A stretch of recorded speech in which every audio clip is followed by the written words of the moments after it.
Bonsoir à tous d'être là ce soir. Merci. Je vais faire l'appel.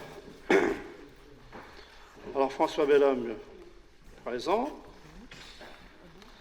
Béatrice Bonvin, elle est excusée, elle donne pouvoir à Denis Durand. Jacques Gué. Présent. Armelle Théron-Caplin. Présente. Denis Durand. Présent. Patricia Evenot. Jean-Paul Marchand. Christine Albegère. Présente. Dominique Bonnet. Présent. Alors Marie-France Durand, absente. Jean-Joseph.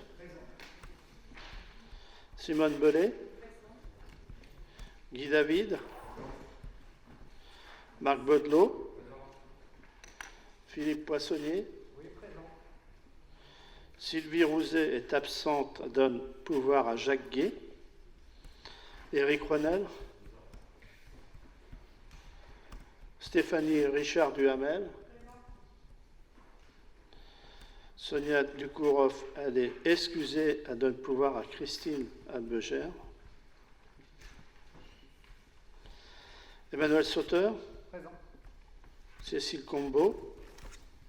Claire Clérambeau, absente. Thomas Hamelot. Dalila Dorol. Monsieur Bruno Estampe. Roland Hamard. Isabelle Marchand. Hélène Charrier.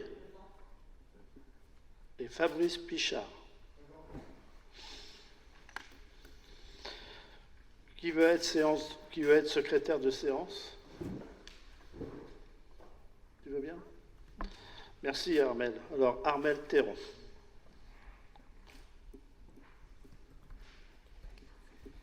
Théron Caplin. Ok. On va passer à l'ordre du jour. Alors, on va passer d'abord à l'approbation du procès-verbal de la séance du Conseil municipal du 15/11/2021. Est-ce que vous avez des questions à ce sujet concernant ce procès-verbal? Non? Tout le monde est pour, alors? Ok, merci. Décision dans le cadre des délégations de pouvoir consenties au maire par le Conseil. Alors, il est conclu le marché à procédure adaptée de souscription des contrats d'assurance pour la commune d'Épernon pour une durée de 4 ans à compter de janvier 2022. Le lot numéro 1. Dommages aux biens avec l'entreprise Groupama à Chartres pour un montant annuel de 8 478,60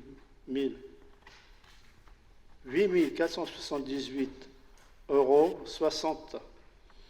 Lot numéro 2, responsabilité civile avec l'entreprise SMAC à Niort pour un montant annuel de 7 581,41 €. Alors tout ça, c'est en TTC. Lot numéro 3, véhicule à moteur avec l'entreprise Groupama à Chartres pour un montant annuel de 5 847,89 € TTC. Il est conclu le marché à procédure adaptée de travaux de peinture, ravalement de façade et de revêtement de sol souple avec l'entreprise May Entreprise à Chartres pour un montant annuel maximum de 45 000 € hors taxe. Le marché est passé pour une durée d'1 an, reconduit 2 fois effective à compter de janvier 2022. Il est conclu le marché à procédure adaptée de création d'un élévateur PMR à l'école de la Billardière. Ça fait partie des PMR, hein. On a bientôt fini d'ailleurs. Lot numéro 1, VRD, démolition, gros œuvre avec l'entreprise SARL Étienne Dazard et Fils à Bonneval pour un montant de 56 084,96 € hors taxe. Lot numéro 2, élévateur PMR avec l'entreprise Axière à Ferrières-en-Brie pour un montant de 30 600 € hors taxe. Lot numéro 3, serrurerie avec l'entreprise Avez à Châteaudun pour un montant de 13 546,17 € hors taxe.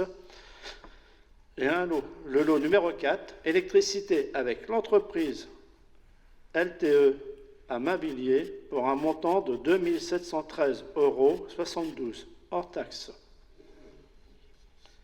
Il a été sollicité une demande de subvention au titre de la dotation de soutien à l'investissement local, la DESIL, à hauteur de 20% pour le remplacement des menuiseries de l'hôtel de ville dans le cadre de la rénovation thermique. Alors le plan de financement, c'est celui-ci. Vous avez les dépenses et recettes. Donc les dépenses, vous avez le coût des travaux hors taxe de 307 941 €. Les recettes, donc, on fait une demande à la DESIL de 61 588 €, ça représente 20%. Les fonds propres, donc la commune, 246 353 €, ça représente 80%. Donc ça fait un total de 307 941 €. Ceci, donc sachez qu'en 2022, on va commencer à changer les fenêtres à la mairie. Il a été sollicité une demande de subvention au titre de contrat régional de solidarité territoriale, le CRST, à hauteur de 30% pour les travaux de réhabilitation de l'espace culturel Les Prairiales. Alors il était important qu'on puisse les présenter ce soir, parce qu'il fallait, avant le 1er décembre, le présenter à la communauté de communes. Donc, le plan de financement se présente comme ceci. Vous avez des dépenses et recettes, bien entendu. Alors, il a été sollicité une demande de subvention. Ah oui, alors c'est pour l'espace culturel, les Prairiales, voilà. Donc les dépenses, coût des travaux est de 2 383 000 €. Les recettes, alors CRST, 714 900 €, ça représente 30%. Les fonds propres de la commune, 1 668 100 €, ça représente 70%. Cela fait un total de 2 383 000 €. Alors, ceci pour les Prairiales. Maintenant, concernant les travaux pour la création d'une mare pédagogique, ça représente 80%. Donc, cette mare pédagogique, ça fait pas mal d'années qu'on le demande, c'est au niveau du conservatoire des meules et des pavés. Alors, les dépenses, le coût des travaux est de 55 345,75 €. Alors, on demande au CRST, ça représente un taux de 80%, ça représente 44 276 €. Les fonds propres, 11 069,75 €. Ça fait 20%. Ça fait un total de 55 345,75 €. Nous allons passer maintenant aux travaux d'aménagement des terrasses pour les commerces. Donc ça, c'est le bourg-centre, le projet bourg-centre, à hauteur de 40%. Les dépenses, 126 015 €. CRST, on fait une demande de 40%, c'est 50 406 €. Les fonds propres, 75 609 €, ça représente 60%. Donc un total de 126 015 €, ça fait 100%. Nous allons passer maintenant à la maison en pan de bois, la réhabilitation. Donc je pense que, voilà, alors ça fait 25%, CRST. Donc le coût des travaux est de 830 861,24 €. Les recettes, le CRST, on demande 25%, ça représente 207 715 €. La DRAC, la direction régionale culturelle, agence culturelle, ça représente 4%, ça fait 31 755,93 €. Le conseil départemental, 23 817 €, ça représente 3%. Donc les fonds propres, la commune, c'est 567 573,31 €. Maintenant, on va passer des travaux d'une création d'un city-stade skate-park. Cela représente 40%.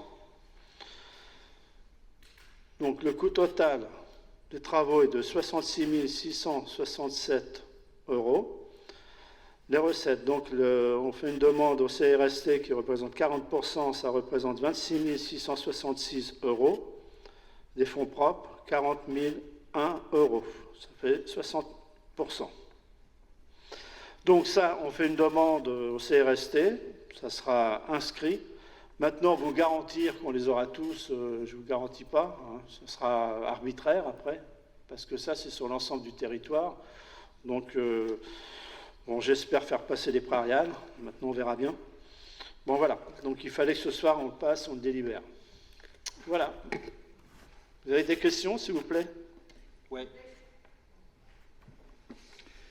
Oui, très rapide, juste les travaux concernant les prairiales. Est-ce que vous pourriez nous indiquer à quoi ça correspond? Puisque je crois que la présentation que vous aviez faite, les travaux étaient de mémoire d'un montant de 4 millions d'euros, je crois, pour faire des chiffres ronds. Et là, on est à 2 383 hors taxes. Donc ça concerne quelle partie, si c'est possible de nous le dire? Concernant, je vous fais toutes les questions ou... Concernant la maison à pan de bois, là aussi, il me semble que le budget là présenté est supérieur, me semble-t-il, à ce qui avait été prévu pour le crépi. Donc ça veut dire qu'il y a des travaux intérieurs.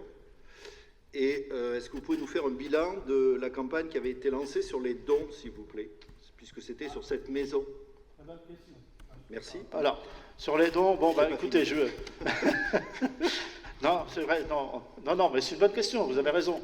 Donc, je ne peux pas vous l'affirmer ce soir, mais je vous répondrai à ce sujet-là, vous inquiétez pas. Je ne m'inquiète pas. Et la dernière, concernant le City Stade et Skate Park. Oui. Je suis étonné parce que nous avons, en tant que conseiller communautaire, voté des créations de City Stade. Oui. Sur les communes autour, j'ai regardé, c'est à peu près 100 000 euros pour un City Stade. En moyenne, entre 80 et 100 000 euros pour un City Stade. Donc, deux questions. Là, vous allez arriver à faire un City Stade et un skatepark pour 80 000 euros. Et il me semblait que c'était plutôt de la compétence de la Comcom. Puisque ça avait été voté sur la commune de Pierre, de Galardon. C'est ça. Et puis, il m'en manque une troisième. C'est ça. Pourquoi nous, Pardon? Les gars. Exact. Mais, bon, moi qui m'occupe en tant que vice-président de la communauté de communes du CRST, bien entendu, on n'est pas les seuls. Hein. Il y a beaucoup de communes qui demandent des City Stades, justement. Et pourquoi nous, on n'a pas rentré notre City Stade sur la Comcom? Le CRST, c'est bien ça, c'est bien la mais là, ça avait été pris totalement.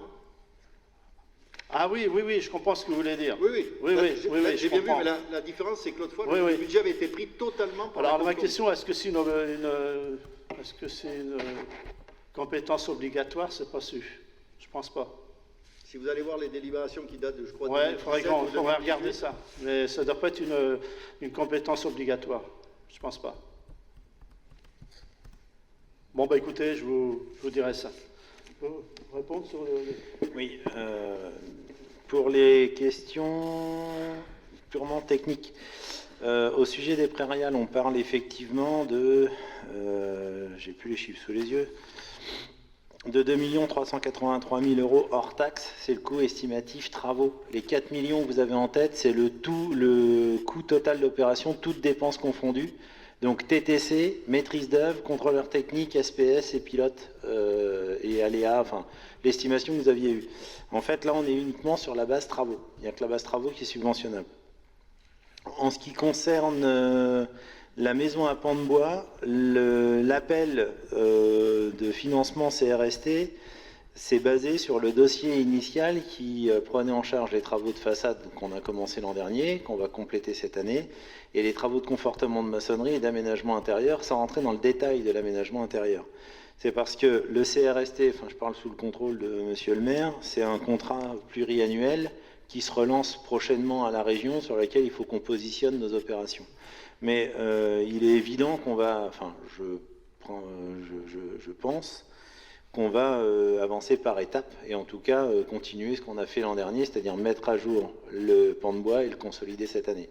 Pour la suite, je laisse monsieur le maire se prononcer sur les travaux.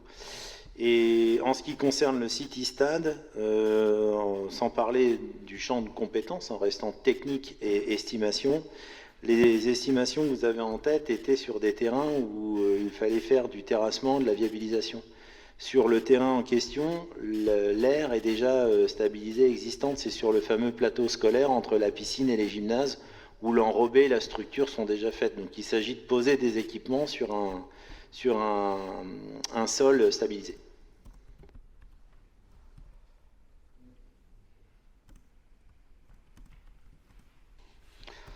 Ok, est-ce qu'il y a d'autres questions?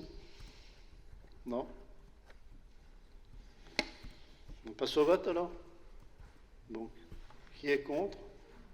D'autres questions? Qui s'abstient? Et qui est pour? Ah oui, excusez-moi, je suis resté. C'est une décision, on est bien d'accord. Bon, ben, c'est fait.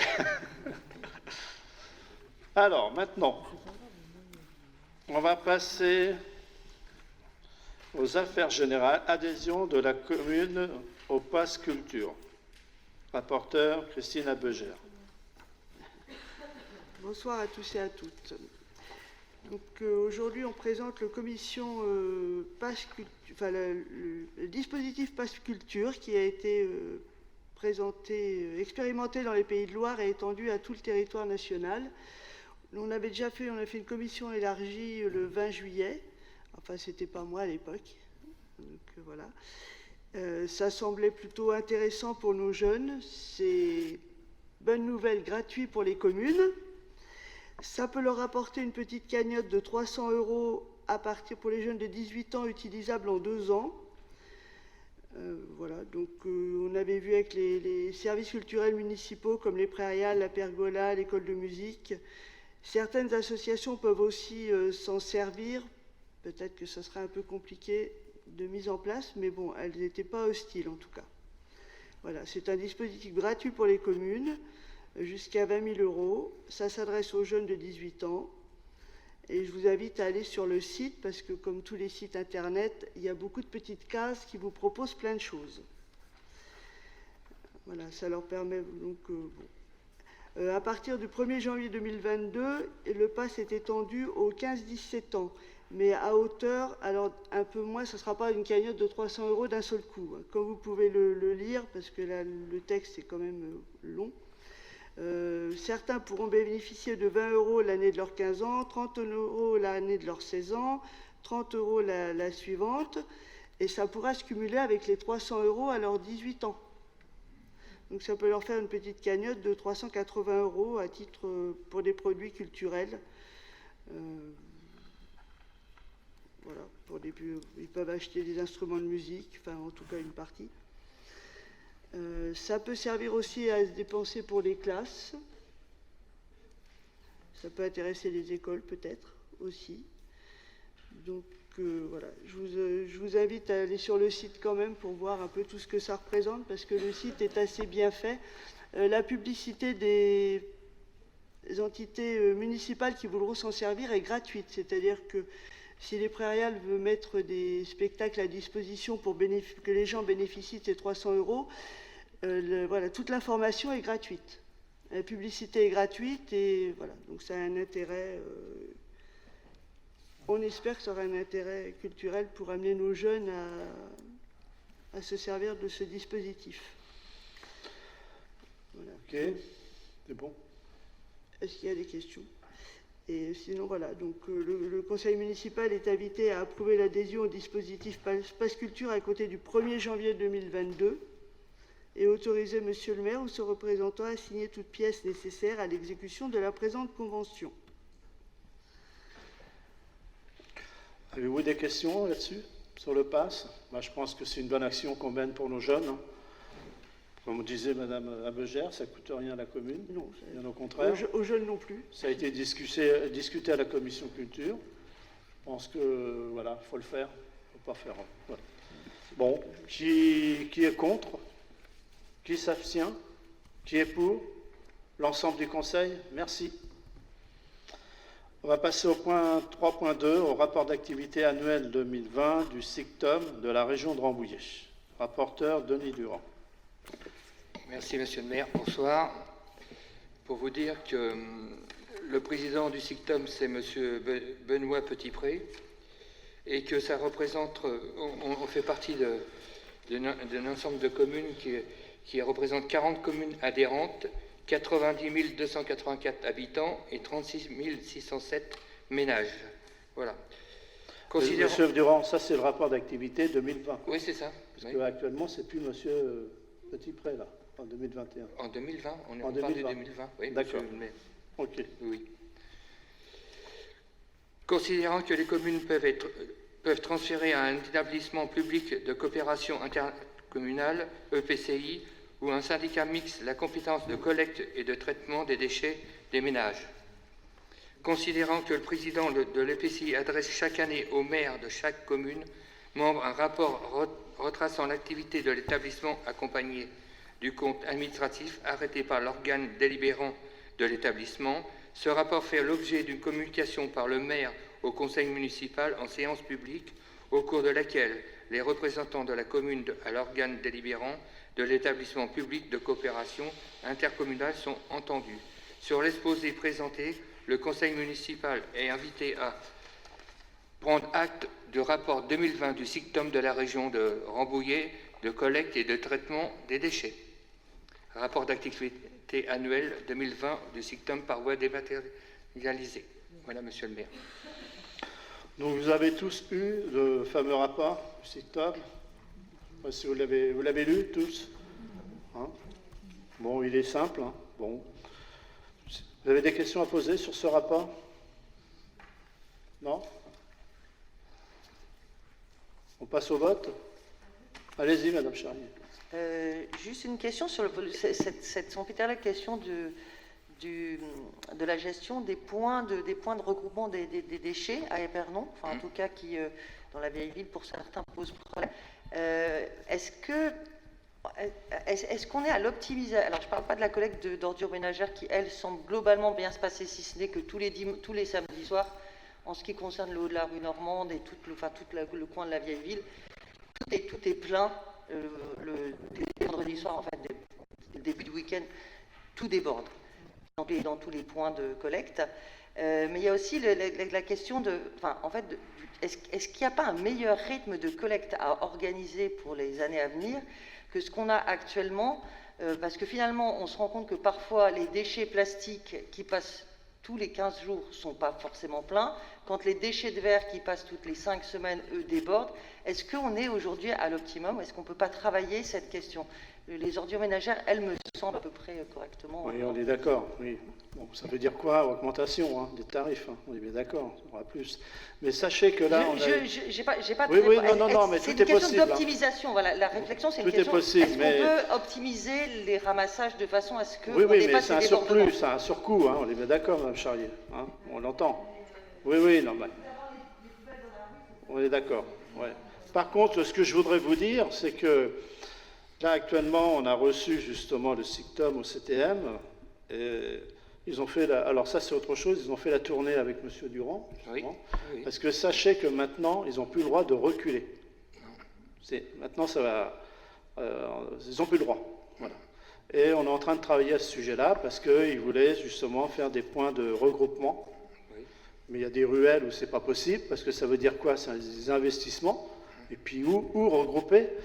Donc on est en train de mettre, on met le maximum, et d'ailleurs je pense que ça va se faire. Hein, oui, ça va se faire, oui. C'est qu'ils viennent avec des petits véhicules.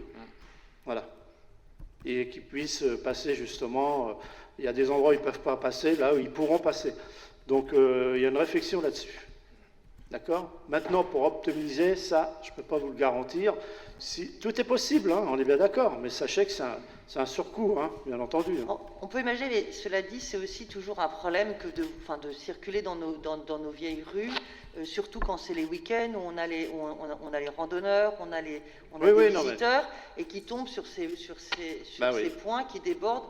Et malheureusement, effectivement, on peut comprendre que c'est plus difficile. La collecte, l'organisation, elle est plus difficile à gérer dans des endroits anciens, des petites rues où les gens n'ont pas forcément des sous-sols où on peut stocker les poubelles que Et la dans commune les immeubles d'Épernon, montants. c'est la plus compliquée. Hein. Oui, j'en Faut doute le pas, savoir. j'en doute pas une seconde. Faut le Mais savoir, hein. voilà, c'est quand même c'est un vrai sujet de réflexion parce que ça fait mal tous les week-ends de voir ça. Et puis c'est pas élégant vis-à-vis des gens qui nous visitent le week-end. Et enfin tout ça va. Tout ça est un ensemble, petite cité de caractère, art de vivre, savoir, enfin tout ça va ensemble, il faut le regarder, il faut oser le regarder, quoi. Je peux répondre, monsieur le maire, à madame Charrier. Le problème, c'est que ça fait 2 ans que je travaille sur les poubelles et ça commence à m'agacer sérieusement. Les gens ne sont pas non plus... ils rangent pas leurs poubelles quand ils veulent. Donc, ils mettent les poubelles, ils sortent les poubelles et 2 jours, 3 jours après, les poubelles sont toujours sur la route. Donc après, on ne peut pas, nous, être derrière les gens et aller frapper aux portes et dire rentrez vos poubelles. Oui, non, mais... Ça, c'est aussi une communication qu'on peut faire envers tous les Et habitants. on le fait. Mais c'est pas ça ce à quoi je pensais, c'était vraiment ce problème, non pas des poubelles qui restent dehors. Et ok, il faut tous nous tirer les oreilles. Bah, bien sûr que oui. Pour que les poubelles soient rangées là. Si ce n'est que quand elles sont quand elles passent. Ouais, mais le c'est matin, récurrent, non. madame. Mais ce à quoi je pensais, c'est les points de collecte. Ben justement, on est en train de travailler dessus. Et qui débordent, c'est à ça plus que je pensais. Oui, mais parce que les gens, ils sont pas... Mais il est vrai que c'est une information qu'il faut faire constamment parce qu'il faut savoir il y a un renouvellement aussi d'habitants Oui, c'est ça. qu'il faut remettre encore, faut informer. Vous savez, bon, je ne suis pas là pour... je respecte mes habitants, mais bon, par exemple, des gens qui sont... Allez, je dis rien parce que je veux pas aller plus. Je fais attention à ce que je dis. Mais vous avez des gens, quand ils descendent à la gare, ils ont leur poubelle, puis ils partent avec, puis ils vont mettre ça à un endroit comme ça. Vous voyez? Il y a l'exemple. C'est ce que On je voit dis. une poubelle, on met ça dans sa poubelle. Voilà. Voilà, il y a tout ce... Hein? Même il y en a déjà plein, vous voyez. Donc, c'est une information, c'est vrai, il faut être constamment, voilà, il faut faire la police, quoi. Voilà, c'est bien ça.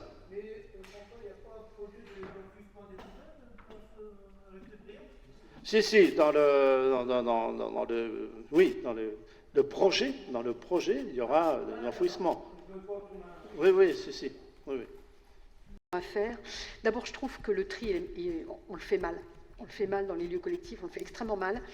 Et une des suggestions que j'ai déjà dit depuis plusieurs années, remettons des choses affichées au pied des poubelles pour dire c'est là où on met le papier, là où on met tel et tel truc. Ça, c'est la première suggestion. Et la deuxième, c'est qu'on remette aussi un bac spécial papier. Comme on a un système de bac où on met les feuilles une par une, les gens se lassent et mettent tout dans la benne générale. Donc il y a certainement quelque chose à progresser sur ce domaine du tri, je pense aussi. C'est aussi une question de discipline, mais c'est vrai que même moi, quand j'arrive devant, des fois je me dis alors attends, je sais plus ce qu'il faut que je mette, alors que je me trompe pas. Oui, je suis bien d'accord avec vous, madame, mais... C'est juste une affiche. Oui, non, mais on comprend bien. Après, c'est juste après le SICTOM qui décide ou pas. C'est pas la mairie d'Épernon qui décide. On peut suggérer des choses. On a demandé déjà. On a demandé. On va demander, on va leur demander de mettre des étiquettes sur les poubelles, c'est ça?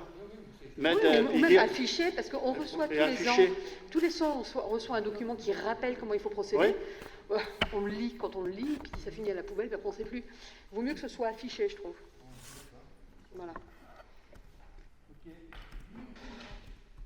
Bon, d'autres questions? On passe au vote. Donc, qui est contre? Qui s'abstient? Qui est pour? L'ensemble du Conseil? Merci. Affaires financières, 4.1. Travaux de renforcement du talus, route de Nogent-le-Roi, route départementale, rapporteur, M. Denis Durand. Merci, monsieur le maire. Vu la convention générale de transfert de maître d'ouvrage et d'entretien entre le département et la commune en date du 9 décembre 2003, vu le projet d'aménagement de sécurité reprise des GBA envisagé par le département sur la RD4, vu les délibérations du CIEPAR numéro 3-11-2021 et 4-11 de 2021 portant autorisation de signature de la convention pour les travaux de renforcement du talus route de Nogent-le-Roi, Considérant l'importance du trafic PL sur la route de Nogent-le-Roi à Épernon, combiné à une faiblesse du sol, support et du talus existant, conduisent le département à engager des travaux sur cette voie. Considérant que la convention est tripartite entre le département, le SIEPAR et la commune d'Épernon, le montant de la participation de chacun est présenté comme suit. Vous avez un tableau. Le département d'Eure-et-Loir, 530 133 € hors taxe, commune d'Épernon, 130 825 € hors taxe, SIEPAR, 36 000 € hors taxe. Montant des travaux estimé à 696 958 000 € hors taxe. Sur l'exposé présenté, en avoir délibéré, le conseil municipal est invité à approuver le programme de ce projet pour les travaux de renforcement du talus, route de Nogent-le-Roi, sur la route départementale 4. Autoriser Monsieur le maire à signer la convention pour les travaux suscités avec le SIEPAR et le département d'Eure-et-Loir. Autoriser Monsieur le maire ou son représentant à signer toutes pièces nécessaires à l'exécution de la présente convention.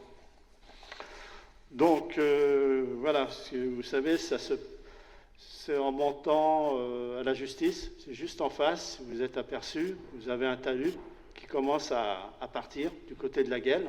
Ça devient très dangereux. Bon, bah, bien entendu, hein, quand on voit le passage des poids lourds, c'est pas... Hein, c'est sûr, hein, ça pouvait qu'arriver, malheureusement. Donc, en même temps, la commune, elle, va en même temps faire l'enfouissement. Hein, on va tout faire en même temps. Donc, si je ne me trompe pas, ça risque de commencer, Monsieur Delannoy, fin janvier, début février, c'est ça? Il y a à peu près 3 à 4 mois de travaux. Il y a 3 mois de travaux. Donc, voilà. Donc, c'est sûr que il y aura une déviation de fait. Bon, je pense que les gens de la rue du Prieuré, tout ça, vont en profiter un peu, ça va être calme. Voilà. Mais bon... Mais attendez-vous justement à des gros travaux à cet endroit-là. J'en profite quand même, pour vous dire que au conseil départemental, j'ai été appelé, on a pas mal discuté. Sachez qu'il y a un projet de contournement. Ce projet de contournement, ils m'ont dit voilà, qu'il va y avoir 2 ans d'études. Ça y est, ils vont lancer les 2 ans d'études. Et après, il y aura il faut à peu près 5 ans. 5 ans. En fin de mandat, peut-être que ce contournement va se faire. Si vous savez où il va commencer, c'est au 2e rond-point d'Hyper-U, pour passer vers le Paty. Il y a un tracé. Hein, c'est dans le SCOT d'ailleurs. Donc, je suis en train de tout faire justement pour que cela se fasse, parce que les gens qui habitent rue du Prieuré, tout ça, ça peut plus, voilà, ça devient infernal. Hein. Et sachez qu'en sachant que le lycée arrive en 2023, avec la sortie du collège et la sortie de la zone économique, ça risque de sérieusement bloquer.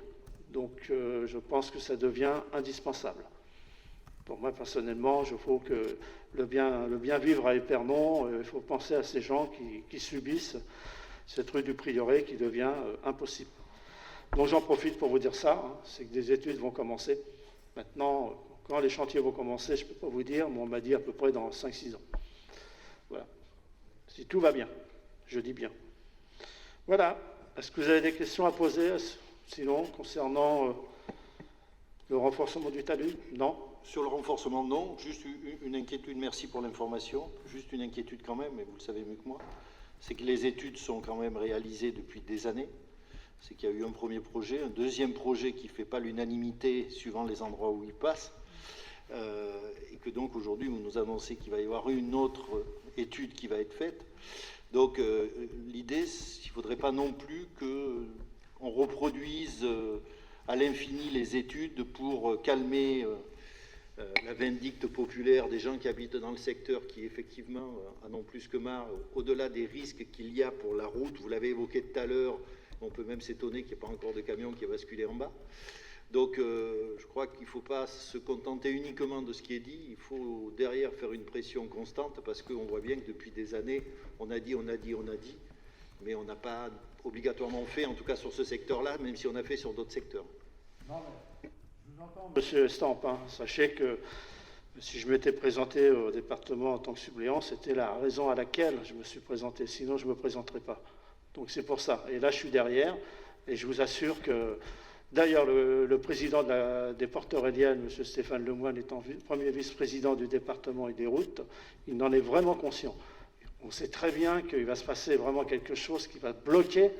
C'est quand on voit que le lycée, les pompiers, la gendarmerie qui sont là-haut, tout ça, c'est un endroit qui va vraiment devenir stratégique.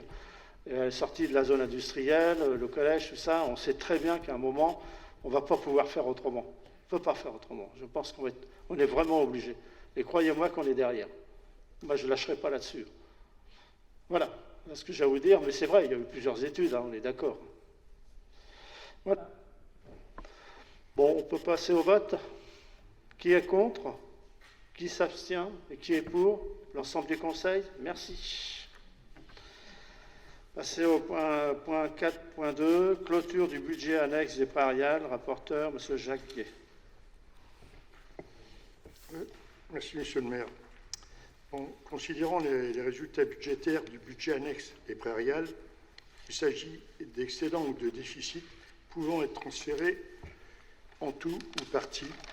Considérant que ces opérations budgétaires et comptables de transfert sont des opérations réelles et qu'il y a lieu de clôturer ce budget annexe au 31 décembre 2021, à cette date, Monsieur le comptable public procédera au transfert des balances du budget annexe sur le budget principal par opération d'ordre non budgétaire. Sur l'exposé présenté, après en avoir délibéré, le conseil municipal est invité à autoriser la clôture du budget annexe des Prairiales au 31 décembre 2021, autoriser Monsieur le comptable public à procéder à l'intégration des comptes de ce budget annexe dans le budget principal de la commune et approuver le transfert total des résultats budgétaires de clôture 2021 du budget annexe des Prairiales, budget principal de la commune, autoriser Monsieur le maire à signer tout document nécessaire à l'exécution de la précédente délibération. Donc voilà, donc c'est la loi qui nous l'oblige. Moi, je trouve ça très bien d'ailleurs. Donc il n'y aura plus de budget annexe. Le budget des Prairiales sera inclus dans le budget de la commune. Ça, on ne peut pas on est obligé d'y passer. Voilà. Et je pense que ça sera beaucoup plus lisible, ça sera beaucoup mieux. Est-ce que vous avez des questions à ce sujet-là? Ça aurait dû être fait il y a bien longtemps, mais là, on est obligé là. On passe au vote. Qui est contre? Qui s'abstient? Qui est pour? L'ensemble du but. Merci. Maintenant, 4.3. Autorisation donnée à Monsieur le maire d'engager, liquider et mandater les dépenses d'investissement jusqu'à l'adoption du BP 2022. Date la limite du quart des crédits ouverts du budget de l'exercice précédent. Rapporteur, Monsieur Jacquet. Pour la section d'investissement, l'exécutif peut, sur autorisation de l'Assemblée délibérante, engager, liquider et mandater les dépenses d'investissement dans la limite du quart des crédits ouverts de l'exercice précédent, non compris dans les reports de crédit et les crédits afférents au remboursement de la dette. Sur l'exposé présenté et après en avoir délibéré, le conseil municipal est invité à autoriser pour l'exercice 2022, dans l'attente du vote du budget primitif, l'ouverture de crédits d'investissement correspondant à 25% des crédits d'investissement du budget de l'exercice 2021. Autoriser Monsieur le maire à engager, liquider et mandater les dépenses d'investissement pour l'exercice 2022 dans la limite du quart des crédits inscrits au budget primitif précédent, non compris des rapports de crédit et les crédits afférents au remboursement de la dette. Bon, ben ça, c'est tous les ans. Hein. On y a droit, hein. C'est le quart. Hein. On ne peut pas faire autrement, sinon, ben, on ne peut rien faire. On n'a plus de sous, donc il nous faut absolument qu'on passe à ce quart. Donc voilà. Ben, si vous avez des questions à poser. Oui, deux questions à poser. En tout cas, il me semble, je dis bien il me semble, qu'il y a deux oublis. Le premier, sur les éléments qui ne peuvent pas être partie prenante de ces 25%, je pense qu'il manque la question des restes à réaliser, qui ne peuvent pas être compris dans ces 25%. Je crois que ça manque à la délibération. Et ensuite, la deuxième chose qu'il manque, c'est que vous annoncez effectivement qu'il va y avoir 25%. Mais 25%, on ne sait pas de quoi, puisque ça concerne certaines lignes, et donc 25% de montant, ça fait un autre montant. Et là, il n'y a pas le listing des montants concernés.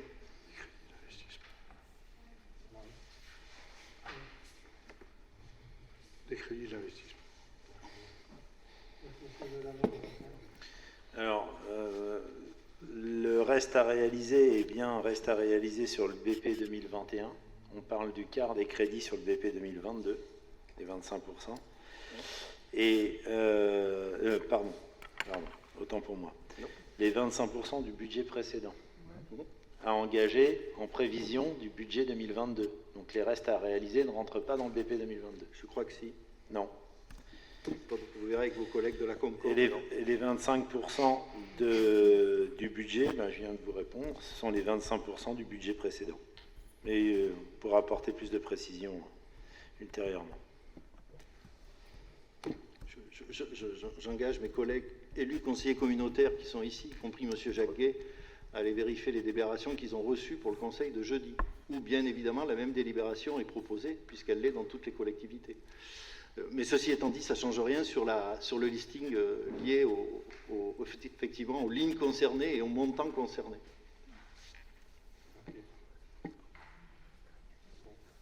On reprendra. Bon. Ouais. Tu écoutes ton micro? Pardon? Ton micro. Non, je... Bon, on va passer au vote. Qui est contre? Qui s'abstient? Monsieur... Je m'abstiens pour juste les raisons que je vous ai... Tout seul? Ah, moi oui, après mes collègues, Non, non, comme ils veulent, ils ont totale liberté, vous savez, moi j'impose absolument rien. Alors, monsieur Estampe. Moi je le fais parce que j'ai pas eu de réponse sur le listing, et que vous savez que j'aime bien avoir les réponses, mais au moment du vote et pas un mois après. D'accord, ok. Alors, abstient monsieur Estampe, qui est pour... Moi, je suis solidaire. Pardon? Mais encore une fois, honnêtement, je ne dis pas ça parce qu'il faut dire quelque chose. Oui, mais non, vous avez reçu les délibérations et vous allez voter jeudi. Alors vous êtes 4, c'est ça? Oui. D'accord. Alors monsieur Amar, madame Marchand et monsieur Pichard. Monsieur Estampe. Ok. Ok. Maintenant, on va passer à la révision des tarifs communaux pour l'année 2022. Monsieur Jacquier.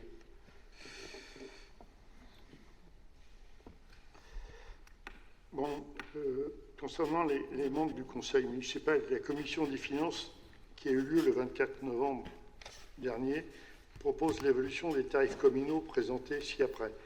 Donc je pense que vous avez reçu tous une feuille avec les changements de tarifs. Donc vous savez que l'évolution de l'indice des prix à la consommation sur un an a été de 1,9%. Donc nous avons essayé d'appliquer cette hausse pour certains postes, comme par exemple la participation du repas des seniors, l'allocation des jardins, il n'y a pas eu de hausse parce qu'on est en train de revoir le règlement. Droit de place des commerçants non sédentaires. Donc vous voyez, ça fait 20 centimes, c'est pareil, ça n'a pratiquement pas bougé à quelques centimes près. Le droit de place, exposition, vente, ça s'était supprimé. Parce que la Commission a proposé pour l'année à venir de supprimer la tarification des droits de place, exposition, vente dans la mesure où cette tarification n'a donné lieu à aucune perception de recettes depuis au moins l'exercice 2017. Donc depuis plus de 5 ans, il n'y a rien eu. Donc on l'a supprimé. Par ailleurs, la tarification relative à la participation des communes voisines pour les frais de scolarité est modifiée de la manière suivante. La mention « sauf participation d'un montant inférieur décidé par la commune d'origine » est ôtée. Donc ça reste uniquement participation commune voisine.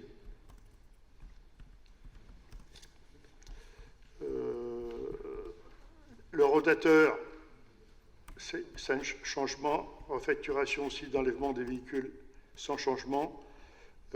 Droit de place des foires et marchés. Vous voyez, idem par rapport à l'année passée. Également pour les occasionnels du marché. Pour les abonnés, pour le marché du mardi, sans changement. Pour les occasionnels aussi du marché du mardi, il n'y a pas de changement. Hein. Et pour d'autres, vous voyez, donc on a appliqué le tarif à peu près de 1,9%, sauf l'eau et l'électricité, parce que vous avez vu que l'électricité, les derniers temps, ça grimpe. Et il y a des choses qui n'avaient pas été changées aussi pratiquement depuis 4-5 ans. Donc là, on a augmenté de 50 centimes au lieu d'1 euro, on a 1,50 et en demi-tarif, 1 euro au lieu de 0,50. Voilà. Et pour les fêtes foraines, forfait électricité, on a augmenté d'1 euro et l'eau et l'assainissement, on a augmenté également d'1 euro. Voilà. Et également pour les fêtes foraines, 1 euro pour le forfait électricité et 1 euro pour le forfait l'assainissement. Voilà. Sur l'exposé présenté, après avoir délibéré, le conseil municipal est invité à décider l'évolution des tarifs communaux s'appliquant du 1er janvier au 31 décembre 2022, tels que présentés en annexe à la présente délibération, et préciser que ces tarifs communaux s'appliqueront du 1er janvier au 31 décembre, seront transmis à monsieur le comptable public. Merci Jacques. Donc ça a été travaillé à la commission finances le 24 novembre. Oui, c'est ça, 24 novembre. Voilà. Donc ça a beaucoup été discuté. Bon, vous avez vu, il y a des tarifs qu'on n'a pas augmentés, hein. Donc, surtout les eurodateurs. Faut être, voilà. Si vous êtes d'accord, est-ce que vous avez des questions à poser sur ces tarifs? J'ai une question à poser sur un tarif. Comment vous expliquez, en tenant compte des chiffres que vous avez donnés, M. Jacquier, comment vous expliquez 11% d'augmentation sur le terrasse des restaurateurs, M. Jacquier? On arrive à 11% d'augmentation. Bon, écoutez, moi je vais répondre à ça, c'est que bon, les terrasses, 22,50 c'était, là on passe à 25 euros, n'est-ce pas? Bon, je pense que ça fait un moment qu'on ne les a pas augmentées. Oui, mais vous savez que, je ne sais pas quoi vous dire, mais 25 euros, c'est pas... Vous parlez de pourcentage, mais nous, ce qu'on s'est aperçu, c'est que les terrasses, oui, ça multiplie. Vous savez, quand les terrasses, quand on regarde, par exemple, le nombre de repas, lorsqu'ils ont les terrasses, ça multiplie au moins par 2, par 3. D'accord? Il faut le savoir, ça. C'est que, bon, écoutez, ça ne va pas être... c'est des tarifs qu'on a pris, on a vu sur Chartres, on a regardé un peu partout, c'est 25 euros un peu général. Bon, bah. J'entends ce que vous dites et je respecte ce que vous dites. Ceci étant on a dit, fait des efforts cette année. Hein. On a vraiment apporté un soutien. La commune a énormément apporté de soutien. Hein. Tout le monde a fait des efforts et tant mieux que tout le monde ait fait des efforts, ici comme ailleurs. On n'est pas encore sorti de cette difficulté. Ça leur a permis, me semble-t-il, de pouvoir continuer à la fois à faire vivre la commune, à la fois à vivre tout simplement. Et je ne parle pas du reste, ce que vous avez évoqué l'autre jour, j'en parle pas, c'est une autre question. Mais je pense que 11% me paraît beaucoup. Alors ça ne paraît pas beaucoup, 2,50 € au mètre carré, ça ne paraît pas beaucoup. Multiplié par le nombre de mètres carrés, ça fait quand même une petite somme. Je pense que dans la difficulté qui est la nôtre, parce qu'il n'y a pas que les restaurateurs, hein, il y a aussi il y a d'autres commerçants qui ont des places extérieures. Je pense qu'on aurait pu encore cette année ne pas augmenter. C'est mon avis. Vous avez le droit de ne pas le partager. Et je ne pense pas que le budget communal en aurait en tout cas pâti. Je ne crois pas. Parce que si vous pouvez m'indiquer que l'augmentation est faible, je peux aussi vous reprendre cet argument pour dire que la rentrée fiscale pour la commune aurait été faible. Et je pense que c'était peut-être un message avant une augmentation plus progressive l'an dernier. Voilà, c'est mon avis. Vous avez le droit ou pas de le partager. Là-dessus, moi, je n'ai pas de souci. Mais je vous le donne parce que, voilà, on n'en est pas encore sorti et on ne sait pas ce qui va se passer. Oui, mais vous savez, en 2017, on était à 22 euros. Hein. En 2018, on n'avait pas augmenté. En 2019 non plus. En 2020, il y avait 50 centimes. Donc là, on avait estimé que, effectivement, on leur avait donné, on avait ouvert un peu plus tôt les terrasses, on les a gardés un peu plus longtemps. Ils ont quand même travaillé.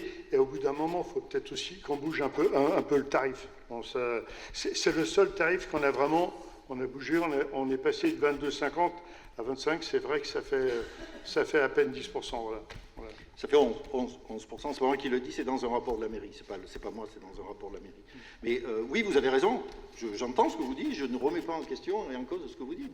En 2017, on n'a pas augmenté. On aurait peut-être fait en 2018. Il n'y a pas eu le Covid. On est bien d'accord là-dessus. Ça a été décalé. Tant mieux. Vous l'avez fait. Parfait. Moi, j'applaudis dès demain. Je dis juste qu'on n'en est pas peut-être encore terminé. Et est-ce que cette augmentation-là était nécessaire pour le budget de la commune qui ne pouvait pas encore faire une fois l'effort? Il est évident qu'il aurait fallu, si ça continue un moment, dire on ne va pas rester peut-être comme ça en l'état tout le temps, mais on n'a pas non plus 10 000 restaurateurs, on n'a pas non plus 10 000 occupations du domaine public. Je vous rappelle, c'est vrai qu'en 2017, il y avait quoi, 22, on n'a pas bougé pendant quelques années, et malheureusement, bon, on ne peut pas toujours conserver ce tarif. Bon, c'est vrai que c'est 10%, mais... Je répète, vous avez raison, M. Jacquet, en 2017, vous n'avez pas bougé. Je suis sûr qu'en 2018, on aurait bougé, parce que c'est la règle en général. Quand on est élu depuis longtemps, on s'aperçoit que tous les 2 ans, les droits augmentent. On est à peu près d'accord, M. Bellhomme, hein? Donc en 2018, ça aurait augmenté. Il y a eu ce qui s'est passé, on n'a pas pu le faire. 2019, rebelote, vous avez ouvert des terrasses, parfait, j'applaudis. Vous avez permis aux gens de travailler, parfait, j'applaudis. Je pense que là, ce petit effort, on aurait pu encore le faire. Après, j'entends, et si ça continue effectivement encore des années, on ne va pas pouvoir non plus bloquer. Mais ça représente combien sur le budget communal, M. Jacquet? Parce qu'on rentre en terrasse et epsilon, c'est rien du tout. Sur les 6 millions d'euros, c'est rien du tout. Mais aujourd'hui, si on... Emmanuel Sauter, hein, excusez-moi, je peux me permettre de prendre la parole sur le sujet, mais aujourd'hui, l'augmentation, si on l'avait fait l'année dernière, est-ce qu'on aurait changé notre décision par rapport au prix qu'on aurait fait payer des commerçants? Je vous pose la question. Est-ce qu'on aurait pris une décision différente? Si la décision, demain, devait se reposer sur la mise en place de la gratuité, comme on a pu le faire, est-ce qu'on prendrait une autre décision, malgré cette augmentation qu'on est en train d'échanger? Je ne comprends pas ce que tu veux dire, Emmanuel. Aujourd'hui, on parle d'une augmentation, mais est-ce que si on devait se reposer la question de remettre de nouveau la gratuité, comme on l'avait fait les autres années, est-ce qu'on le ferait ou pas? C'est bien ça aussi l'échange que l'on est en train de mener. On parle d'une augmentation, mais on n'a pas dit que derrière, on n'allait pas continuer à faire des efforts pour nos commerçants. Les efforts, ce n'est pas lié spécifiquement à l'augmentation qu'on est en train de donner, c'est de se dire à un moment donné, dans des cas exceptionnels, est-ce qu'on est prêt à faire quelque chose pour eux? Et on a déjà répondu sur ce sujet. Est-ce qu'on peut juste éviter de tout mélanger, Emmanuel? Là, on parle d'un vote de délibération de terrasse. On ne parle pas d'aide, et je ne doute pas que vous allez aider les commerçants. On parle juste là d'une délibération qui dit on va augmenter le prix du mètre carré au terrasse. Moi, je débat par rapport à ça. Le reste, pour moi, c'est pas débat. Et je pense effectivement que la mairie continuera à aider les commerçants. C'est parfait, je suis content, je le dirai, et tant mieux. Mais là, je suis sur cette délibération, moi. Là. Oui, non, je ne suis pas sur le reste. Hein. Oui. Après, on peut faire le débat sur le reste, mais c'est pas ça. On n'est pas là pour ça. C'est vrai que là, bon, moi, je maintiens cette augmentation, mais je veux dire par là, bon, bah, ça ne va pas être tout de suite, mais vous savez très bien que notre projet Bourg-Centre, Place Aristide-Briand, on va multiplier par 3, si ce n'est pas par 4 les terrasses. Mais bon, c'est pas là qu'on va... Bon, je pense que cette augmentation, on ne va pas non plus augmenter tous les ans, il faut être sérieux. Hein. Là, on voit qu'en 2017, il n'y en a pas eu depuis 2017, c'est bien ça. Voilà, c'est ça. Bon, je pense que 2,50 €, il ne faut pas... Bon, allez. Vous parlez de pourcentage, mais... Bon, peut-être qu'il y a eu tort les années précédentes, l'ancienne mandature, qu'il n'y ait pas eu d'augmentation pour les terrasses. Ça, c'est vrai aussi. Bon, ben, à un moment... Moi, je voudrais juste compléter ce que dit Bruno sur ce point précis. Bien sûr, la ville fait des efforts pour les commerçants, mais bon, c'est pas le sujet. Mais là, on est encore, depuis maintenant 2 ans bientôt, dans une période exceptionnelle. Les commerçants, il y en a beaucoup qui ont eu des difficultés ou qui ont fait des faillites depuis 2 ans. Et c'est vrai que, bon, à part Monsieur Marchand, qui sait ce que c'est que la difficulté d'avoir un commerce, de le maintenir, de chercher des clients et de maintenir l'activité pérenne, Je vais dire, il y a beaucoup de gens qui sont des difficultés, et depuis 2 ans, ça se passe plutôt en dents de scie pour les commerçants, confinement, on ferme, on rouvre, pas de clients, des clients. Donc c'est extrêmement instable et insécurisant. Et je pense que c'est pas forcément un bon signal à leur donner en ce moment, et je trouve que ce serait un meilleur signe de ne pas augmenter ou de faire quelque chose ou de le faire d'une façon beaucoup plus modérée, surtout qu'on parle de revitalisation, de redynamisation. Voilà, ce serait un meilleur signe de faire peu ou beaucoup moins en termes d'augmentation. Voilà. C'est pour ça que moi je ne pourrais pas voter pour. Voilà. Ok, bon, bah écoutez. J'apporterai juste une précision, parce que dans les échanges que j'ai eus, qui ont gêné lors du dernier conseil, pour le coup, les concernés par ces terrasses ne sont pas gênés par le prix. À aucun moment, il ne m'a été dit que le prix de la terrasse était un problème. Je pense juste que par contre, donc les 2,50 €, moi, ne me gênent pas, parce que le tarif est tout à fait raisonnable. Par contre, ce que je pense qu'il faudrait faire, c'est juste leur annoncer les choses avant, un peu élégamment, plutôt que de les mettre devant le fait accompli, un peu, voilà, c'est tout. Mais pour le reste, sinon, par rapport aux échanges que j'ai pu avoir pour le coup avec eux, je ne pense pas que ce soit un souci, parce que c'est pas leur... Ils ne demandent pas la charité, ils demandent à travailler, pas le reste. On est bien d'accord, ils sont venus me voir. Voilà, on a discuté. Donc juste pour le vote, monsieur le maire, est-ce que il faut voter l'ensemble de la délibération avec l'ensemble des prix, ou est-ce que je peux, moi, voter contre uniquement cette ligne-là? Vous me dites.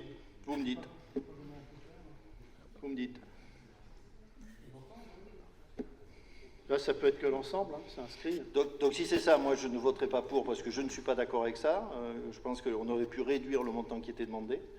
Donc je ne voterai pas l'ensemble. Pour autant, je précise que si je vote contre, c'est contre 2 choses. La rituelle qui concerne l'amende FTP, où j'avais indiqué que le montant demandé me paraissait excessif, identique à Paris, ça me paraissait excessif. Ça, c'est tous les ans. Et cette ligne qui correspond à une augmentation qui, moi, je trouve, elle fait quand même 11%, même si 2,50 €, c'est pas beaucoup. Multiplié par nombre de mètres carrés, je pense que ça aurait été... Le compromis à 1 € aurait été bien, ce qui aurait peut-être permis l'année prochaine de réaugmenter d'1 € et on serait retombé sur les pattes. Je pense que c'était aussi un signe. Parce que par principe, les conseillers ne sont pas les payeurs. Ok, entendu. Bon, on passe au vote. Qui est contre, alors? Monsieur Stamp, Madame Marchand, Monsieur Amar et Monsieur Pichard. Qui s'abstient? Qui est pour? L'ensemble du conseil. Ok. Merci, Jacques. Maintenant, on va passer à la convention de mise à disposition des services techniques de la ville d'Épernon. Madame Armelle Théron-Caplin. Bonsoir à toutes et à tous. Alors, la présente convention a pour objet la mise à disposition d'une partie des services techniques de la ville d'Épernon au profit du syndicat intercommunal de la chevalerie pour l'exécution de travaux de maintenance effectués par le centre technique municipal. La présente convention a pris fin au 23 mars 2021 et n'a pas été renouvelée. Considérant que la situation actuelle exige de combler le vide juridique en l'absence de convention à compter du 24 mars 2021, considérant qu'il y a lieu de la renouveler, article 1. La présente convention a pour objet la mise à disposition par la commune d'Épernon au profit du syndicat intercommunal de la chevalerie du personnel technique pour l'exécution de petits travaux de maintenance dans les bâtiments scolaires. Article 2.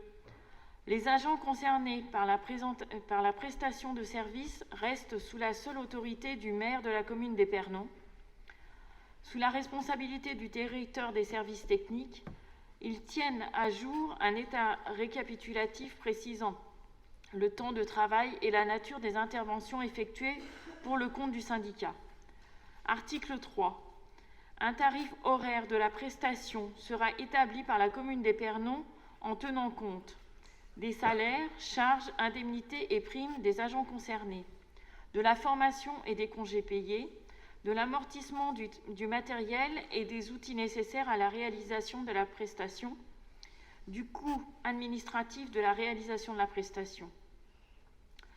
La ville d'Épernon calculera un montant annuel en fonction de la charge de travail réelle et établira un titre de recette au syndicat intercommunal de la chevalerie. Un relevé des prestations réalisées sera établi. Article 4. La présente convention est valable pour une durée de 3 ans. Sur l'exposé présenté, après en avoir délibéré, le conseil municipal est invité à approuver les termes de la convention de mise à disposition des services techniques proposés en annexe et autoriser Monsieur le maire à la signer. Donc vous avez en pièce jointe la convention de prestation. Voilà, Monsieur le maire. Voilà, des questions, sujet? Non? Vous avez lu la convention, vous avez vu? Donc, j'ai dit passer, hein, bien sûr. Sachez qu'on est en train de réfléchir concernant la gestion de ce syndicat. J'ai reçu le maire de Dreux-sur-Drouette en présence du président, au niveau du fonctionnement, voir, comment vous dire, je trouve qu'il a été convaincu comme moi que c'est un peu compliqué quand même. Donc le sujet, c'est qu'ils deviennent autonomes, dire que, quand je dis autonome comme un syndicat, quoi, qu'ils puissent avoir un agent à eux, administratif. Et après, il y a tout un travail qu'on est en train de faire là-dessus, à ce sujet-là. Parce qu'il faut savoir qu'on a déjà, la commune d'Épernon a des agents, on a 3 agents, c'est ça, 3 agents administratifs qui travaillent pour la chevalerie. Oui, tout à fait. Hein. Donc si on peut éviter, voilà, on est en train de revoir tout ça. Je trouve que le maire de Dreux-sur-Drouette a vraiment été, j'ai beaucoup apprécié de son écoute. Voilà, est-ce qu'on peut passer au vote? Qui est contre? Qui s'abstient? Et qui est pour? Merci. L'ensemble du conseil. Mise en œuvre maintenant du télétravail au sein des services de la ville d'Épernon. Rapporteur Armel Théron-Caplin.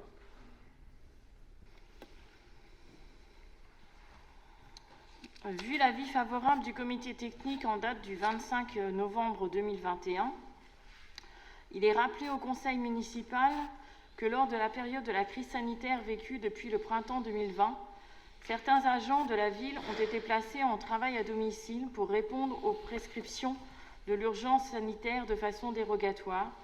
La mise en œuvre du télétravail tel qu'il doit être réglementé pour s'inscrire dans un mode permanent de fonctionnement des services n'étant à l'époque pas encore engagé. Le télétravail désigne en fait toute forme d'organisation de travail dans laquelle les fonctions qui auraient pu être exercées par un agent dans les locaux où il est affecté sont réalisées hors de ces locaux en utilisant des technologies de l'information et de la communication. Les supports juridiques et techniques, chartes, matériel portable, connexion distante, sont désormais disponibles et en cours d'acquisition pour permettre au conseil municipal de se prononcer sur cette question. Le projet proposé est un protocole expérimental et progressif dont un bilan sera fait au bout d'1 an d'application. Les cadres responsables de service pourront être formés au management à distance via l'offre de formation du CNFPT. Le télétravail s'applique aux fonctionnaires et aux agents contractuels. L'autorisation prévoit l'attribution de jours de télétravail fixes au cours de la semaine. En ce moment, il est proposé 1 jour de télétravail par semaine. En effet, il est préférable de commencer sur une base réduite qui pourra potentiellement être augmentée en fonction du bilan annuel réalisé par le service des ressources humaines.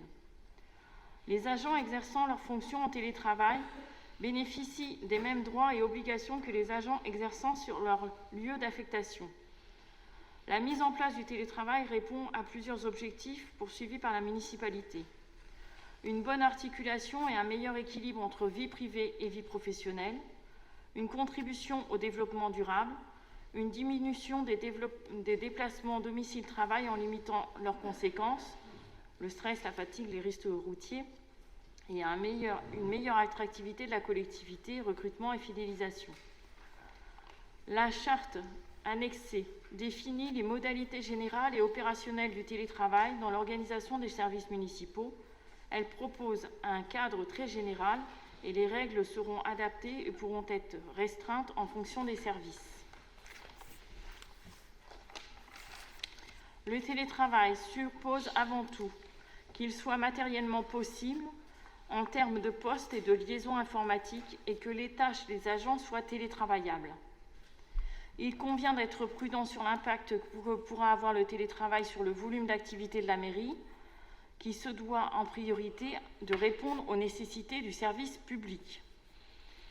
À l'exposé présenté, après en avoir délibéré, le conseil municipal est invité à approuver la mise en œuvre du télétravail au sein des services de la ville d'Épernon dans les conditions énumérées dans la charte du télétravail présentée en annexe et préciser que les dispositions de la présente délibération prendront effet au 1er janvier 2022.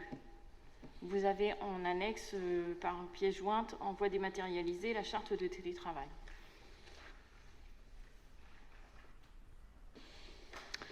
Oui, j'ai une question, Madame Théron-Caplin, c'est que quand j'ai lu votre proposition, j'ai surtout vu uniquement le cas des agents qui travaillent à temps complet.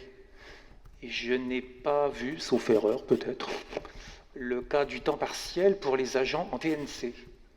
Et voilà, donc si ce n'est pas le cas, je trouve que ça manque parce que dans le tableau des effectifs, on a des agents en TNC et où il pourrait y en avoir qui seraient concernés par... voilà. Et donc il faut aussi prévoir ce télétravail pour les agents à temps non complet. Voilà. Alors, pour les agents à temps non complet, est-ce qu'ils sont télétravaillables? C'est la grande question. Oui, voilà, mais comme Voilà. vous... Et pour certains, malheureusement, ils ne comme le sont vous, pas. oui, mais là, comme vous évoquez Par exemple, les cas de figure généraux. hein. Par exemple, le bus, c'est pas télétravaillable. Par exemple. Oui, voilà. Il y a d'autres. Non, mais je veux dire... On a très peu d'agents en J'entends. temps partiel. Non, mais bien sûr, Ouais. mais il faudrait prévoir ce cas-là, voilà. Et ce règlement, il est fait pour prévoir des cas de figure. Le cas du télétravail J'entends pour les tout à agents fait. à temps complet, mais aussi pour les agents à temps non complet. Il faut prévoir les deux cas de figure. On relaisse tout ce que je dis, après... Oui, tout à fait. Mais j'entends tout à fait.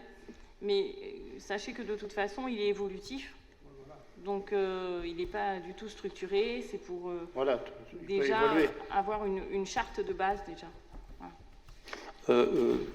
Certes, non mais j'entends ce que vous dites. Bon, enfin, je ne veux pas rentrer dans le détail des administrations de l'État, mais bon, nous, on prévoit d'emblée le cas des agents à temps non complet.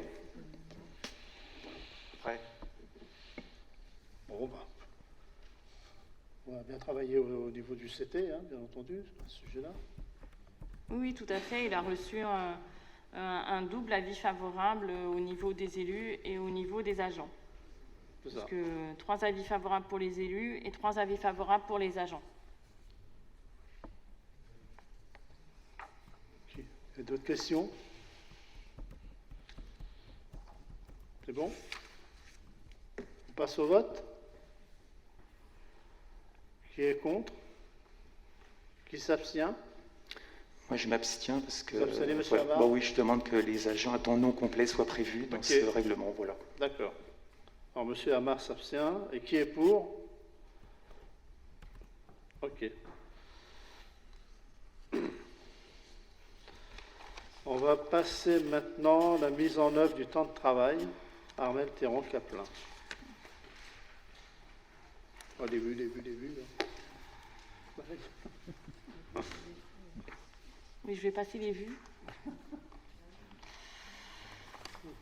Je vais juste m'arrêter à vu l'avis favorable du comité technique en date du 25 novembre 2021, considérant la nécessité de maintenir un service public de qualité en adaptant l'organisation du temps de travail aux attentes des agents et des usagers, considérant la nécessité d'harmoniser et de formaliser les pratiques et procédures en matière d'organisation et de gestion du temps de travail afin de permettre l'équité de traitement entre les agents, considérant qu'il convient d'adopter un nouveau règlement du temps de travail qui annule et remplace le précédent protocole d'accord des 35 heures de 2005.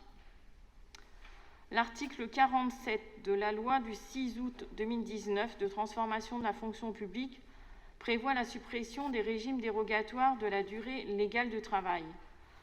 La durée du temps de travail doit être harmonisée à 1607 heures pour l'ensemble des agents de la fonction publique territoriale. Bien qu'il n'existe pas de régime dérogatoire de ce type à la ville d'Épernon, les modalités d'aménagement du temps de travail en vigueur dans les services de la ville depuis 2005 doivent être adaptées à l'évolution de la réglementation sur le temps de travail. La définition, la durée, l'aménagement du temps de travail des agents territoriaux sont fixés par l'organe délibérant après avis du comité technique. Le travail est organisé selon les périodes de référence appelées cycles de travail. Les horaires de travail sont définis à l'intérieur du cycle qui peut varier entre le cycle hebdomadaire, pluri-hebdomadaire, mensuel ou annuel. L'ensemble des cycles applicables à la ville d'Épernon sont présentés en annexe. Ils pourront être revus et ou approfondis selon les nécessités de service après avis du comité technique. Donc, les enjeux de cette réforme pour la collectivité sont pluriels. Un enjeu réglementaire afin d'actualiser la règle du temps de travail selon l'évolution de la réglementation. Un enjeu de maintien et de qualité du service public en adaptant l'organisation du temps de travail aux attentes des agents et des usagers dans un souci collectif d'efficacité de l'action publique territoriale et du service public. Un enjeu de garantie de l'équilibre entre la vie professionnelle et la vie personnelle. Sa mise en pratique au quotidien constitue en effet un des facteurs garantissant pour l'ensemble des agents qualité de vie au travail, motivation et efficacité. Ainsi, la démarche d'élaboration de ce nouveau règlement a poursuivi deux objectifs stratégiques. Harmoniser et formaliser les pratiques et procédures en matière d'organisation et de gestion du temps de travail afin de permettre l'équité de traitement entre les agents. Donner un cadre et des règles générales communes dans le but d'améliorer les conditions au travail et de favoriser l'émergence d'une culture commune afin de maintenir l'engagement et la motivation des agents au quotidien en donnant du sens au travail. Dans ce cadre, la collectivité a souhaité qu'une démarche participative soit mise en œuvre. Comme à chaque fois lorsque l'on fait ce genre de choses, nous créons un groupe de travail. Ce groupe de travail s'est réuni à 3 reprises, ce qui représente à peu près 15 heures de travail, et l'ensemble des services impactés pour d'éventuels changements a été concerté en amont. De même, la vigilance est portée au regard de l'articulation vie professionnelle, vie personnelle. C'est ainsi que, sous réserve des nécessités de service, non seulement sont proposées la mise en place du télétravail, d'un dispositif d'horaire variable, ainsi que la possibilité de travailler sur 5 jours ou 4,5 jours par semaine. Par ailleurs, un décret visant à harmoniser les autorisations spéciales d'absence à caractère familial doit prochainement être publié. Dès publication au journal officiel, le service des ressources humaines actualisera le règlement après information au comité technique. Sur l'exposé présenté, après en avoir délibéré, le conseil municipal est invité à adopter le présent règlement qui prendra effet au 1er janvier 2022, prendre acte des différents cycles de travail applicables à la ville présentés en annexe. Voilà, monsieur le maire. Voilà. Donc, est-ce que vous avez des questions, sujet? Donc, il va y avoir un dispositif d'horaire variable, c'est bien ça? Vous pouvez en parler Oui, tout à fait. Donc, c'est à la page.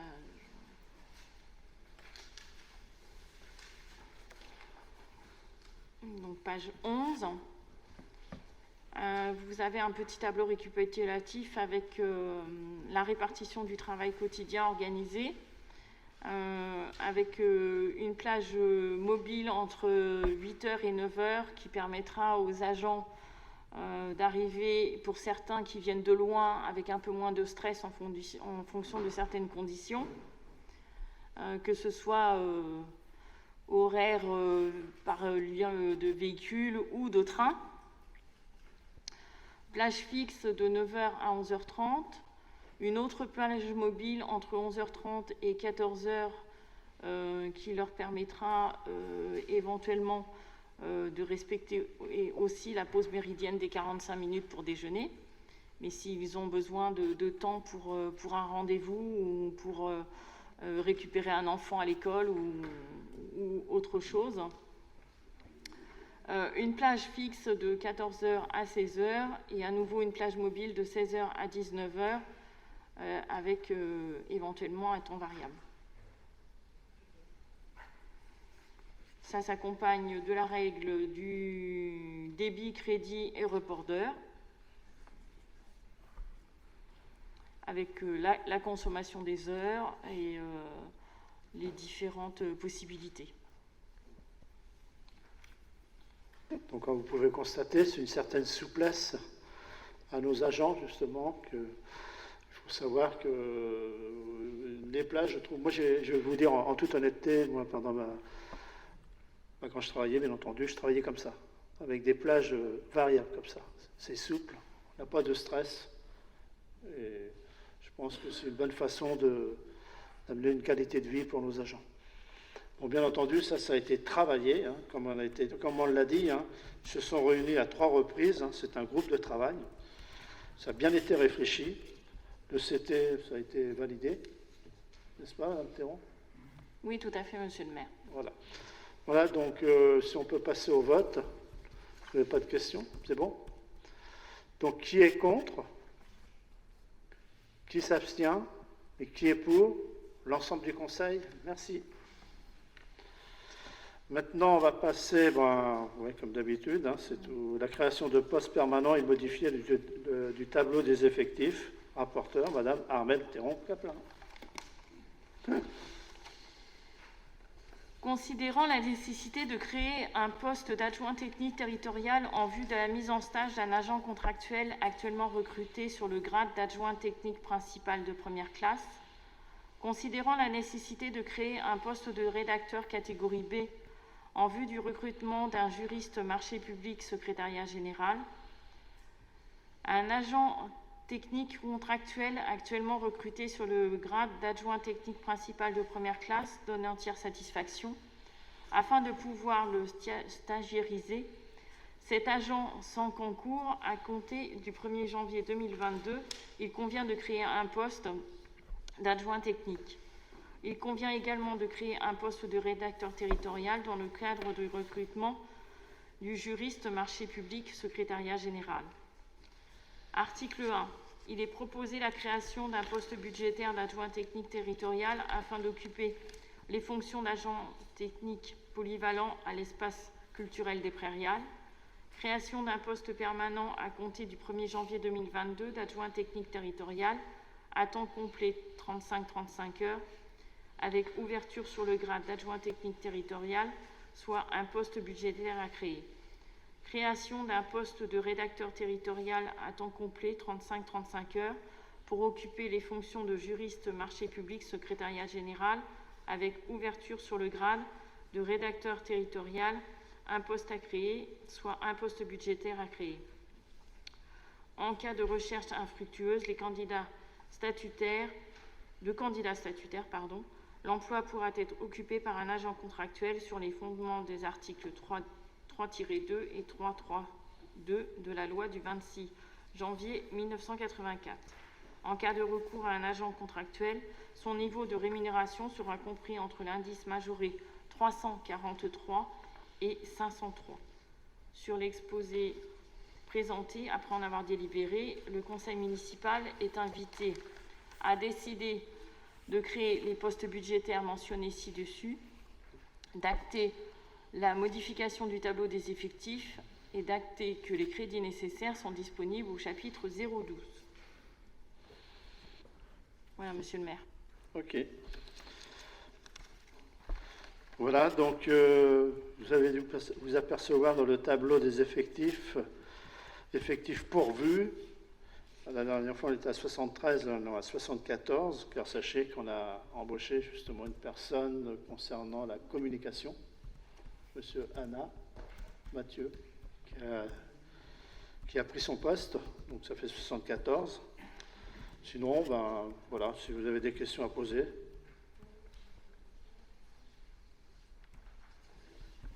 Non?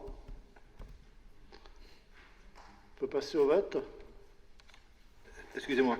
Oui. Juste tableau, Monsieur Anna, effectivement en plus, sauf que là, il y a création de poste. Oui. Donc, 74, il y a création de poste, ça ne devrait pas être 75 Ah, déjà oui. avec le rédacteur, me semble-t-il, je sais Non, pas. non, non. Non, non. Allez-y. Juste une petite précision. Ouais. Vous avez raison, Monsieur Estampe. C'est en fait, Monsieur Anna était déjà dans le tableau précédent parce qu'il était déjà arrivé. Et là, en fait, c'est l'AESH. Non, non, il n'y a pas de souci. C'est l'AESH, en fait, que l'on a embauché pour l'enfant handicapé à l'école qui avait besoin pour la pause méridienne. Voilà, tout simplement. Et là, les créations, c'est pour ça qu'on le retrouve sur les effectifs. Voilà, tout un à effectif fait. supplémentaire sur le budget. C'est ça. Oui, tout à fait. C'est bien ça. Ok. Bon, on passe au vote. Alors, qui est contre? Qui s'abstient? Qui est pour? L'ensemble du Conseil? Merci. Bon, maintenant, on va passer aux questions diverses. Bon, ben, Monsieur Estampe, vous nous avez interrogé sur le comité social territorial. Je vous ai répondu. Est-ce que cela vous convient? Ce qui me conviendrait, Monsieur le maire, je vous remercie de m'avoir répondu. Effectivement, ce qui me conviendrait, c'est que les réponses, on les ait le jour où on vote. Bah, oui. Parce que franchement, Ouais, je sais, avoir les ouais. réponses un mois après le jour d'un vote, ça devient habituel et Ouais. j'ai envie de dire caricatural, quoi. Et mettez-vous à notre place, si je vous disais à chaque fois, je vous promets, je vous réponds, vous le faites, donc je sais que vous le faites, mais c'est dans un mois. En attendant, qu'est-ce que vous faites? C'est pas très sérieux, et puis la réponse du pourquoi pas, honnêtement, c'est vraiment pas du niveau, quoi. Oui, juste une précision, Monsieur Estampe. Vous pouvez nous envoyer la question à l'avance et vous aurez la réponse le jour même. On ne va pas refaire le débat, Monsieur Bonnet. Il ne m'a pas échappé votre notion de l'information plutôt que de la communication. Vous savez, je garde un ministre qui s'appelait Perfit, qui était ministre de la formation et qui avait une fonction, c'était qu'il n'y ait pas d'information, justement. Donc je pense que vous êtes à bien dedans, mais je ne vous parle pas d'une question sur des problématiques de travaux, etc., qui n'ont rien à voir avec un ordre du jour du Conseil. Et je crois d'ailleurs que Mme Marchand l'a fait. Donc là-dessus, il n'y a pas de problème pour poser des questions qui ne sont pas à l'ordre du jour du Conseil. Sauf que là, on parle d'une délibération, un débat qu'il y a derrière. Si vous proposez des délibérations et que vous n'êtes pas capable de donner une explication, là, je pense que ça interrogera nos concitoyens sur cette capacité à élaborer les choses. D'accord. Maintenant, vous avez aussi la synthèse du rapport social unique qu'on vous a convié, ok. Madame Marchand, c'est vrai, vous avez posé une question au sujet, je peux en parler? Ça ne dérange pas? Ça concerne la parcelle numéro 230 au cadastre. Voilà, derrière le 29 rue du Grand Pont, le long de la rivière, était un terrain occupé pendant de nombreuses années par un jardin partagé. Il a été, il y a quelques mois, terrassé, c'est vrai, effectivement. Il semble que ce terrain soit en zone N du cadastre, oui. Est-ce que ce terrain peut accueillir autre chose qu'un jardin, par exemple un parking, et a-t-il donné lieu à des autorisations? Si oui, lesquelles? Donc on vous a répondu, effectivement. Donc on a tout de suite réagi, Madame Marchand, effectivement, parce qu'il y a eu une déclaration préalable sur ce terrain, afin d'y réaliser un parking, mais après des travaux d'aménagement ont été effectués, donc on a refusé cette déclaration. On a arrêté tout ça. On s'est déplacé pour des raisons que vous avez évoquées. C'était un ancien potager, excusez-moi, et on lui demande de mettre la remise en état les lieux. Voilà. Mais on a été vraiment, on a tout de suite réagi quand on a vu qu'il a commencé à vouloir en faire un parking et il n'y avait pas lieu. Voilà. Donc il n'a pas eu l'autorisation. C'est du rue du Grand Pont.